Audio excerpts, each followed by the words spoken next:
শাসন করলেন। ভয়ে ভীত হয়ে কানাইকে বলে উঠলেন, কানাই রে, কোন পাপের সাজা নিলি তুই? আমি আগেই বলেছিলাম আমি চুরি করতে জানি না। তুই কোন পাপের সাজা নিলি কানাই? অকারণে মায়ের কাছে চোর বলে দিলি। আমি চোর?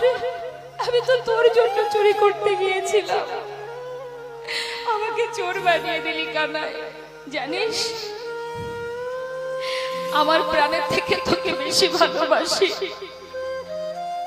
আজ যদি মিথ্যা করে মায়ের কাছে চোর বানিয়ে দিলি তুই, যে ভালোবাসা, যে হৃদয় ভরা ভালোবাসা তোর প্রতি আমার, কোনদিন সেই ভালোবাসার এতটুকু খামতি হবে না কানাই।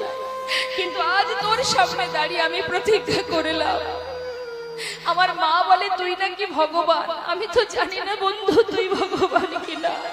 যদি ভগবান হয়েও থাকিস, আজ এই গুরুকুলে দাঁড়িয়ে আমি প্রতিজ্ঞা করলাম, জীবনে যত কষ্টই আমার হোক না কেন, জীবনে যত দুঃখই আসুক না কেন, কোনদিন তোর কাছে দুহাত পেতে আমি কিছু চাইবো না কানাই। এটা আমার মনের প্রতিজ্ঞা। ভগবান তিনি মৃদু হেসে বলছে, সুদামা, তাহলে তুই